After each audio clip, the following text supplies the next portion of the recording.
Hello everyone, welcome back to another episode of Send the Light. Today I'm joined with Christopher Annett. He is also a host on the podcast, a good friend of mine, and he has recently moved to Thompson here in Manitoba, that's in northern Canada. And yeah, Christopher, do you want to introduce yourself, maybe share your testimony? Yeah, hello everyone. It is really nice to be back.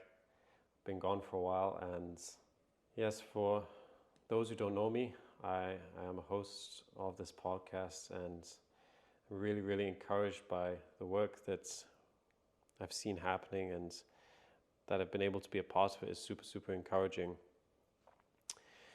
Yeah, I am originally from Thompson, which is a northern community in Manitoba, Canada. And just to keep my testimony a little shorter, I'll just say that it is very similar to what I think a lot of Christians, especially in Canada, have experienced.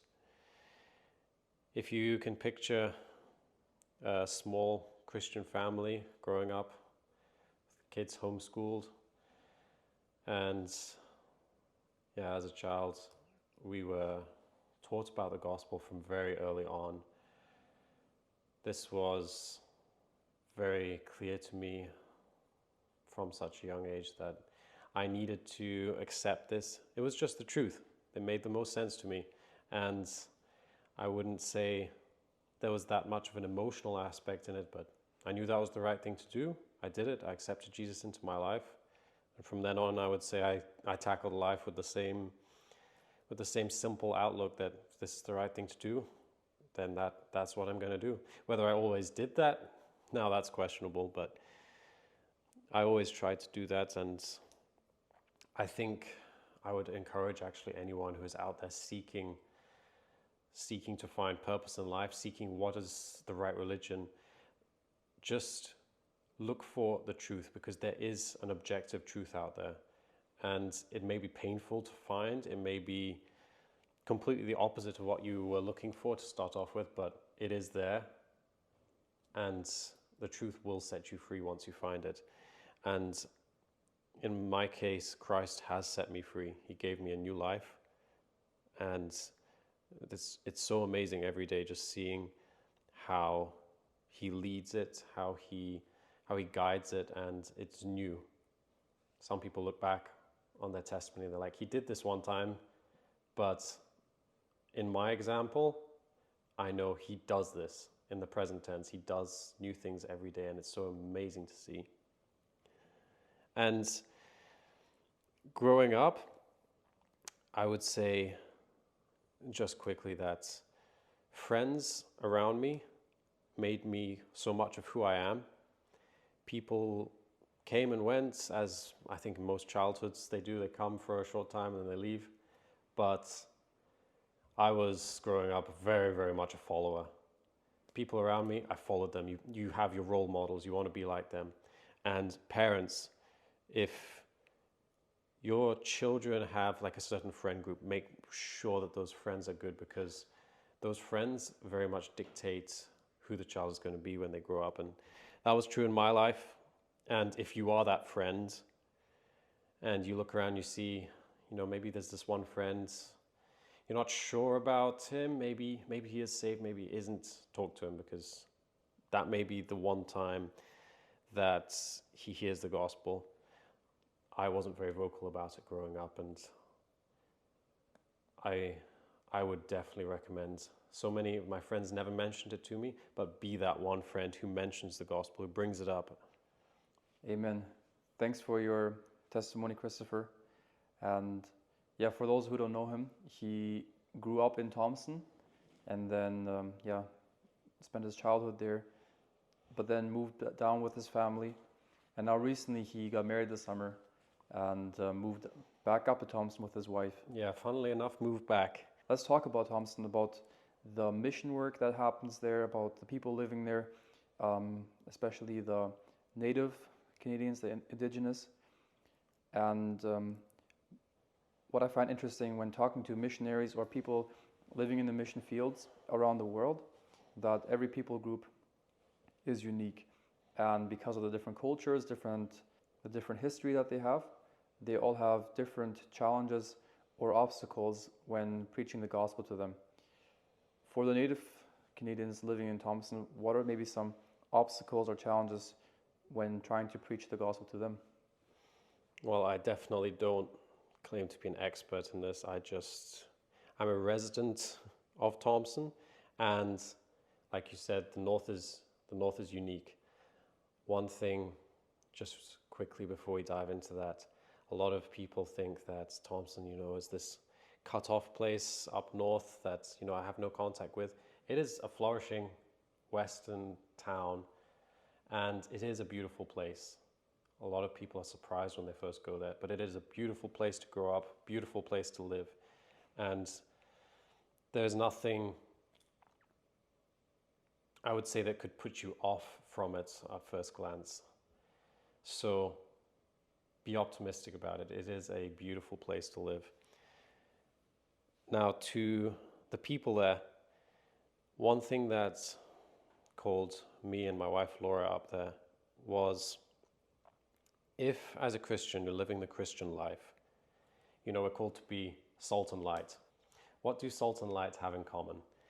They both change the environment that they're in. And up north, it is a characteristic of northern Canada, northern Manitoba, northern Saskatchewan, where I worked for a while, and northern Alberta especially. It's a rougher place. The people are more scarred. They are maybe a little more on the defensive, you could say. They've built the life that they have up north, and they've sacrificed a lot. Now, as a result of this, I would say, rougher, tougher society, the opportunity to be a light and to change your surroundings becomes a lot clearer, and you stand out, because even at work, you have the opportunity to live out your faith, because here the chances are your coworkers, they've never seen this before. They have never met anyone like this. And that is good in a way that we have this opportunity. It's a blessing. And just jumping in now, when it comes to the natives living there, the indigenous, there's a lot of them living in Thompson, right? It's the hub of the north. A lot of indigenous communities, reserves are around it, so that's where they go for work, for shopping and whatnot. So you're dealing with them a lot. What are some challenges maybe when trying to communicate the gospel with them? Yes, I had mentioned that northern residents, they're more rough and scarred, and the indigenous people have been through a lot. And as a result of that, their characters and their mindset, their outlook on life is different. In general, what you say is going to be critiqued and put through a filter, like we all have our own filters when we're listening to someone. Would you say that they're hesitant to trust? In a way, yes, but they are still open, welcoming, and very, very friendly people who have overcome a lot in the past. And I think if you go in there with this almost white man's mentality where I am better than you, I'm going to come and bring you something that you didn't know before, you've already made a mistake that even your attitude is going to put them off. Because the situation isn't like that. In reality, the people up north, I've found, they're complex, like everyone is. They're dealing with so much more than you can imagine. Coming from simple life, I had a somewhat simple life. You find the number of broken families, addictions, horrible life-changing events becomes so much the norm the further north you go. Just look at the statistics, from crime to fetal alcohol syndrome to the addictions in different communities, and you find a cheerful group of people up north who have overcome, in a way, you can forgive them for a certain amount of victim mentality. But you do need to recognize this and not just walk in expecting it's going to be very easy to just convince people of the gospel just like that. They've heard it many times before. You need to be the one to come in and actually be the light and show them Jesus, not just another white man's religion that they can turn to. That makes sense.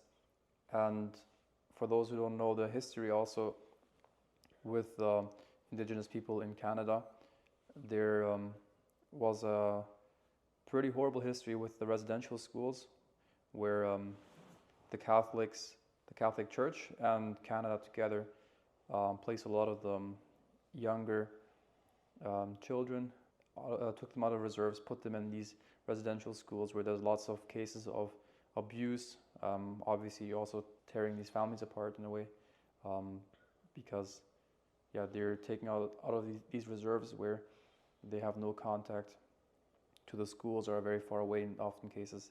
And even though this is now a generation or two ago, this is still something that is causing a lot of hurt. I think in some cases resentment to Catholics and sadly also the Christian faith among the Indigenous people there in Canada. As someone who grew up there in Thompson, is that something that's exaggerated, this hurt or resentment, or is that something that's very real there and something you have to be careful with? It depends on the person very much. Different people have different levels of victim mentality. That is a person's struggle. I don't want to assign a group of people with that, but some people choose to be affected by their circumstances. And some people choose to rise above the consequences of their circumstances. And that's a personal decision that you have to make. And that's something that we being Christians who choose to involve ourselves with the people of the North, we have to be open coming into this, come in there with a sympathetic, open heart for the bleeding people of the North, that we can use in a way the healing power of Christ to hopefully fix the situation. But how are we going to come in and heal the bleeding heart of the people of the North if we don't first acknowledge the stony, sharp ground which we're walking on as we enter? I think that's a wise approach. That's a very poetic answer too. I like that. And that leads me to my next question I actually had for you. I was wondering, what are some common misconceptions people have about the native people in general, about what life is like up there when people come up there or move up there and they quickly realize, oh, this is now how I imagined it. I remember talking to some people in Germany, and for them they have a lot of misconceptions because their imagination of native people is them still living in teepees and hunting bison. So that's what a lot of the stories and movies depicted them as.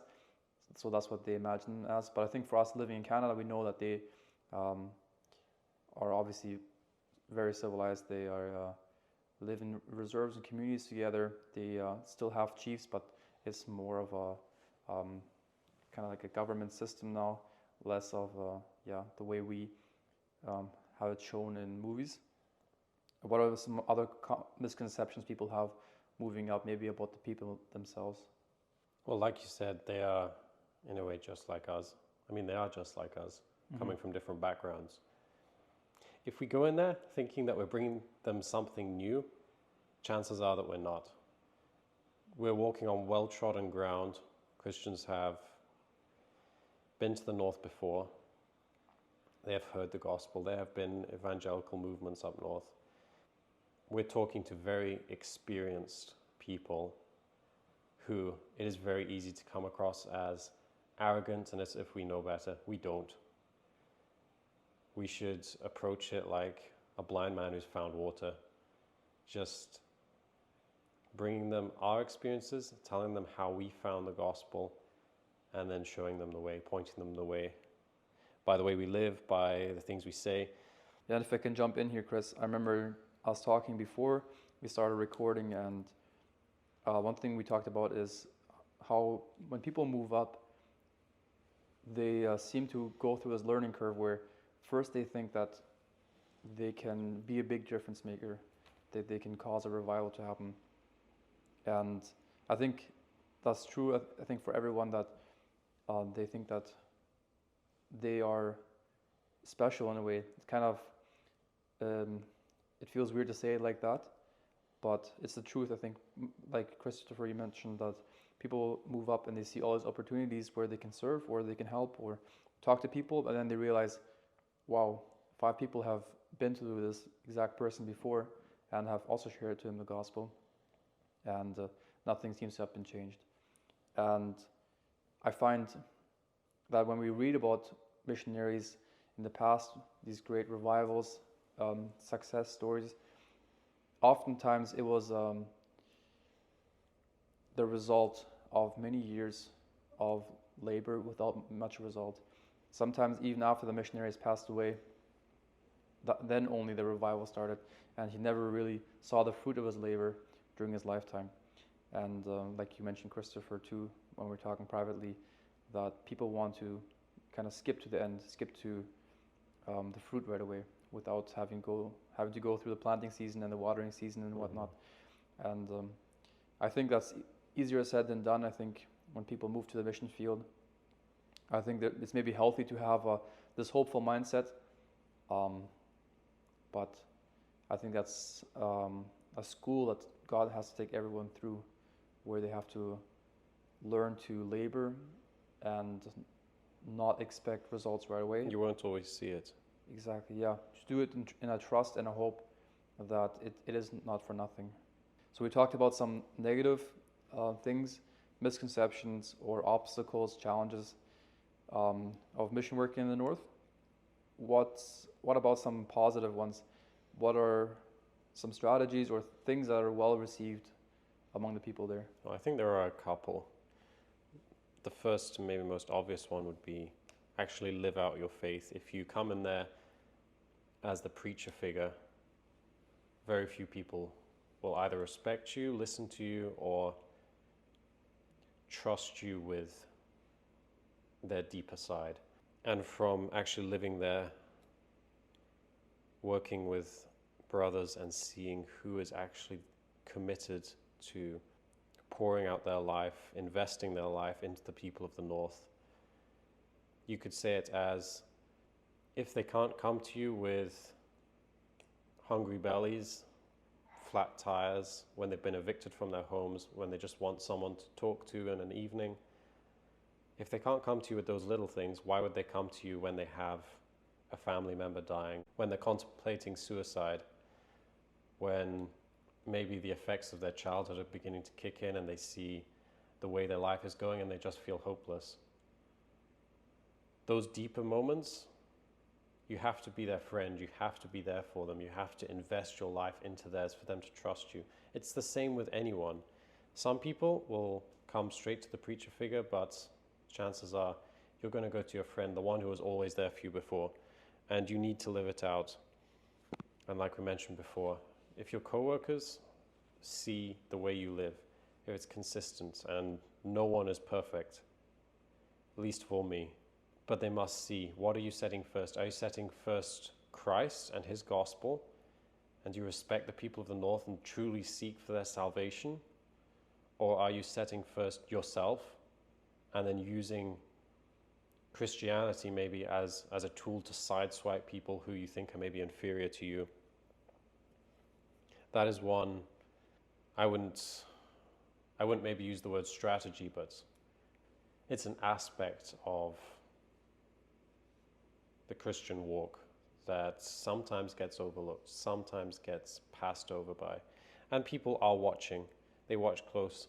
Things are quiet, people watch. And that is, I think, a universal truth of Christians living.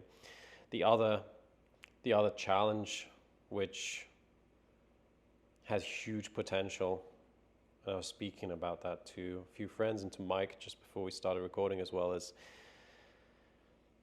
we're not alone in spreading the gospel. Other churches, other denominations are laboring alongside, sometimes quietly, sometimes openly. And not to put it too simply, but we need to work together. Because there's a time coming where every knee is going to bow before the coming of Jesus. And then the only distinction in the judgment will be, is your name written in the book of life? One verse that I would like to bring up here quickly is 1 John 4 verse 20, which is, if anyone says, I love God, yet hates his brother, he is a liar. We often read that verse, skip through it. Yep, it makes sense. Very simple. If you hate your brother, you cannot love God. But maybe you don't hate your brother. Maybe you just stab him in the back occasionally.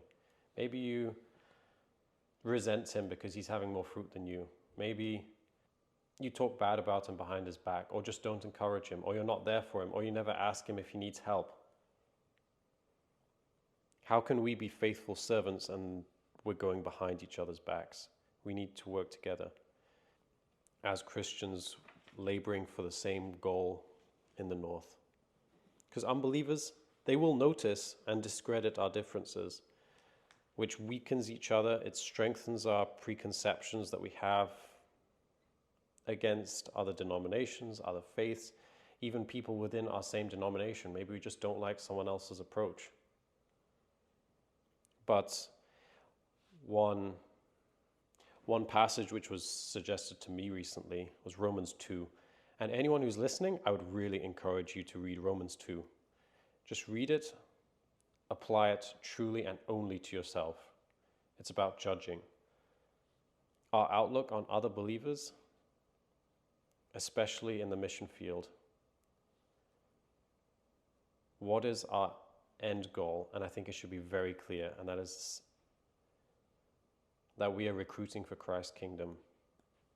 Yeah, that's definitely a big topic and a big problem, I think, not just in Thompson, that when the denominations clash or there's differences, especially in the mission field, it can confuse people. It can put off people when those differences are debated or like fought upon privately even. People will notice these things. Yeah, and thanks for the reminder to stay focused on the bigger goal, right? Like you mentioned, recruit people for God, for His kingdom. And to close with this podcast, I thought to also read a verse from Ephesians 4, verse 3. It says, "Endeavor to keep the unity of the Spirit in the bond of peace." And I think that goes well with your last point, the last challenge of different denominations. It's a very, I think, complex issue where there's no one sentence answer to it. But I think what we can do is really try to, or it says endeavor, to keep unity in the Spirit and with the bond of peace. We all have the same Spirit. If we're Christians, we share that in common.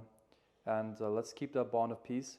The mission field is big enough for all of us. We can all labor alongside. We can all pray for each other, for each other's successes, and exercise goodwill to one another. And I think, and when it comes to denominations and who's more right or wrong, I think that's not it's not the way to approach this type of topic, and definitely not something that I think we have any authority to speak on. So I think, and in the nature of this podcast as well, Send the Light, about missionary work, about sharing the gospel, I think what we should do is strive for unity, to stay focused on the main goal, the main mission, and to spread the gospel. And let that be a call to action too, because the mission field is wide and it's surprisingly far-reaching. Because I think all of us, when we think of mission work, we think it's so far away. I'm going to have to travel. I'm going to have to go somewhere. I got called back to my hometown. For you, it may be your workplace. Maybe it is a long way away. I know this phrase is used so often for missionaries. It starts at home. Well, it literally does. And I think for any of us, if you're listening to this at home, just an encouragement, start. Just start somewhere. If it is your workplace, have they heard the gospel? An encouragement from my childhood. Have your friends heard the gospel? Have your kids heard the gospel? Make sure that they have, and actually start talking. Especially nowadays in a society that's turning against God, silence is consent. And we Christians, we need to start talking. And what more profitable subject to talk about than the good news of salvation, which we have through Jesus Christ. Amen, brother. Thanks for coming on this podcast. I really appreciate it. This was a good conversation. I hope it was edifying or upbuilding to you listening. Hopefully it was an encouragement as well to share the gospel, starting at home, but also to carry it out. But maybe it also gave you a better picture, more information about what the mission work is like in northern Canada, in the city of Thompson, for example, and yeah, can give you a better idea of what are some of the challenges there. Thanks everyone for listening. Peace be with you.